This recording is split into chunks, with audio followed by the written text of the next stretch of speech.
Hi friends, എല്ലാവർക്കും സജൂസ് വേൾഡിലേക്ക് സ്വാഗതം. ഇന്ന് ഞാനിവിടെ ബ്രെഡ് കൊണ്ട് വളരെ എളുപ്പത്തിൽ ഉണ്ടാക്കാൻ പറ്റുന്ന നല്ല എരിവുള്ള ഒരു സ്നാക്കിൻ്റെ റെസിപ്പിയാണ് കേട്ടോ ഷെയർ ചെയ്യാൻ വേണ്ടിയിട്ട് പോകുന്നത്. അപ്പോൾ അതിന് മുമ്പായിട്ട് എൻ്റെ ചാനൽ ആദ്യമായിട്ട് കാണുകയാണെങ്കിൽ ഒന്ന് സബ്സ്ക്രൈബ് ചെയ്യണേ.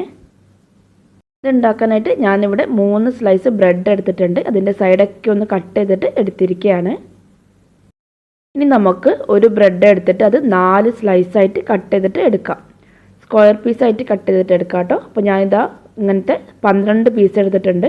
3 സ്ലൈസ് ബ്രെഡ് കൊണ്ട് 12 പീസ് ഇവിടെ കട്ട് ചെയ്തിട്ട് എടുത്തിട്ടുണ്ട്. ഇത് പൊതുവെ എല്ലാവർക്കും അറിയുന്ന റെസിപ്പിയൊക്കെ ആയിരിക്കും കേട്ടോ. ഇനി നമുക്ക് ഇതിനൊക്കെ വേണ്ട കൂട്ട് തയ്യാറാക്കിയെടുക്കാം. അപ്പോൾ അതിന് വേണ്ടിയിട്ട് ഞാനിവിടെ ഒരു മിക്സിയുടെ ജാർ എടുത്തിട്ട് അതിലേക്ക് ഒരു കോഴിമുട്ട ഒഴിച്ചു കൊടുത്തിട്ടുണ്ട്. ഇനി ഇതിലേക്ക് 2 പച്ചമുളക് ഇട്ട് കൊടുക്കാം, കുറച്ച് കരിവേപ്പില, കുറച്ചധികം മല്ലിയിലയും കൂടി ഞാനിവിടെ ചേർത്ത് കൊടുക്കുന്നുണ്ട്. ഇനി ഇതിലേക്ക് 1.5 ടേബിൾ സ്പൂൺ പാൽ ഒഴിച്ചു കൊടുക്കാം. അപ്പോൾ നിങ്ങളുടെ കയ്യിൽ പാലില്ലെങ്കിൽ കുറച്ച് തേങ്ങാപ്പാലോ അല്ലെങ്കിൽ കുറച്ച് പാൽപ്പൊടി ഒരല്പം ചൂടുവെള്ളത്തിലൊന്ന് മിക്സ് ചെയ്തിട്ട് എടുത്താലും മതി. 1/4 ടീസ്പൂൺ ഗരം മസാല, 1/4 ടീസ്പൂൺ കുരുമുളക് പൊടി.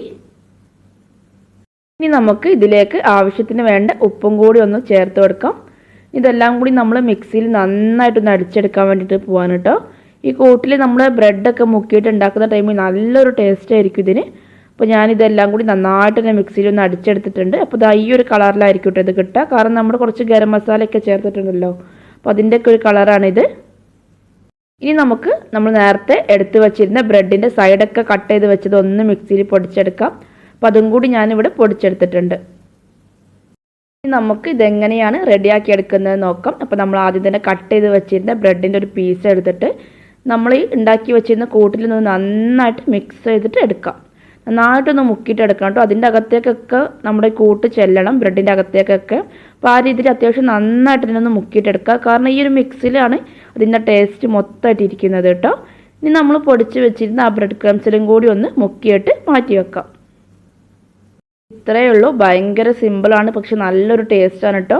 നമ്മുടെ ഈ മസാലയിലൊക്കെ ബ്രെഡ് മുങ്ങിയിട്ട് കഴിക്കുമ്പോൾ നല്ലൊരു ടേസ്റ്റാണ് ഇതിന്. കാരണം ചെറിയ ചെറിയ സ്ലൈസ് ആയതുകൊണ്ട് തന്നെ ആ മസാലയുടെയൊക്കെ ടേസ്റ്റ് നന്നായിട്ട് കിട്ടുകയും ചെയ്യും. അപ്പോൾ അത്യാവശ്യം നന്നായിട്ട് തന്നെ മുക്കി കൊടുക്കണം കേട്ടോ. ഇത് നമ്മളെല്ലാവരും വീട്ടിൽ ചെയ്യുന്ന റെസിപ്പി തന്നെ ആയിരിക്കും കേട്ടോ. അപ്പോൾ അറിയാത്തവരൊക്കെ ഉണ്ടെങ്കിൽ എന്ന് വെച്ചിട്ട് ഞാനൊന്ന് വീഡിയോ ഇട്ടെന്ന് മാത്രമേ ഉള്ളൂ. അപ്പോൾ ഞാനിതാ നമ്മൾ എടുത്ത് വെച്ചിരുന്ന ബ്രെഡൊക്കെ ഇതേപോലെ ഒന്ന് റെഡിയാക്കി എടുത്തിട്ടുണ്ട്. അപ്പോൾ ഇവിടെ മൊത്തം ഞാൻ 12 സ്ലൈസ് ബ്രെഡും ഇതേപോലെ ഒന്ന് റെഡിയാക്കിയിട്ട് എടുത്തിട്ടുണ്ട്. ഇനി ഞാനിവിടെ ഇത് പൊരിച്ചെടുക്കാൻ വേണ്ടിയിട്ട് ഒരു പാനിൽ അത്യാവശ്യത്തിന് വേണ്ട ഓയിൽ ഒഴിച്ച് കൊടുത്തിട്ടുണ്ട്. ഇനി നമുക്കിതിലേക്ക് നമ്മുടെ ബ്രെഡ് ഇട്ട് കൊടുക്കാം. ഓയിൽ നന്നായിട്ട് ചൂടായിട്ട് വേണം കേട്ടോ ബ്രെഡ് ഇട്ട് കൊടുക്കാനായിട്ട്, അല്ലെങ്കിൽ ബ്രെഡ് ഒത്തിരി ഓയിലൊക്കെ കുടിക്കും. അപ്പോൾ ഓയിൽ നന്നായിട്ട് ചൂടായിട്ട് ലോ ഫ്ലെയിമിൽ ഇട്ടിട്ട് വേണം ബ്രെഡ് ഇട്ട് കൊടുക്കാനായിട്ട്. അപ്പോൾ ഒത്തിരി ഓയിലൊന്നും കുടിക്കില്ല. നമുക്ക് നന്നായിട്ട് ബ്രെഡ് മൊരിഞ്ഞ് വരികയും ചെയ്തോളൂ. വളരെ പെട്ടെന്ന് സിമ്പിളായിട്ട് തന്നെ ഇത് മൊരിഞ്ഞ് വരും കേട്ടോ. കാരണം ബ്രെഡാണല്ലോ. അപ്പോൾ അത് ഒരു സൈഡ് പെട്ടെന്ന് തന്നെ ആയിട്ടുണ്ട്. അപ്പോൾ നമുക്ക് പെട്ടെന്ന് തന്നെ മറിച്ചിട്ട് കൊടുത്തിട്ട് അടുത്ത സൈഡും കൂടി ഒന്ന് റെഡിയാക്കിയിട്ട് എടുക്കാം. നമ്മുടെ ഓയിലിന് അത്യാവശ്യം ചൂടുണ്ടെന്ന് എപ്പോഴും ഉറപ്പ് വരുത്താം കേട്ടോ. നമ്മളൊരു സെറ്റ് ഇട്ടിട്ട് അടുത്ത സെറ്റ് ഇടുന്ന ടൈമിലൊക്കെ ഓയിൽ അത്യാവശ്യം ചൂടുണ്ടെന്ന് നോക്കണം, എങ്കിൽ നന്നായിട്ട് കിട്ടുള്ളൂ. അല്ലെങ്കിൽ ബ്രെഡ് ഒത്തിരി ഓയിലൊക്കെ കുടിച്ചിട്ട് പോകും. അപ്പോൾ അതിവിടെ റെഡി ആയിട്ട് തന്നെ കിട്ടിയിട്ടുണ്ട്. നല്ല ക്രിസ്പി ആയിട്ട് തന്നെ കിട്ടും കേട്ടോ. കാരണം ബ്രെഡ് ആയതുകൊണ്ട് തന്നെ നല്ല ചൂടോട് കഴിക്കുന്ന ടൈമിൽ നല്ലൊരു ക്രിസ്പി ആയിട്ട് നല്ലൊരു ടേസ്റ്റാണ് ഇതിന്. ഒരു പ്രാവശ്യമൊക്കെ ഉണ്ടാക്കി നോക്കിയാൽ നിങ്ങൾക്ക് മനസ്സിലാവും കേട്ടോ. ഉണ്ടാക്കാനായിട്ട് ഒത്തിരി സിമ്പിൾ ആയതുകൊണ്ട് തന്നെ നമുക്ക് എപ്പോൾ വേണമെങ്കിലും ഉണ്ടാക്കാം. 5 മിനിറ്റ് പോലും വേണ്ട സത്യം പറഞ്ഞാൽ ഇത് ഉണ്ടാക്കിയെടുക്കാനായിട്ട്. അപ്പോൾ എല്ലാവർക്കും വീഡിയോ ഒക്കെ ഇഷ്ടപ്പെട്ടിട്ടുണ്ടാവുമെന്ന് കരുതുന്നു.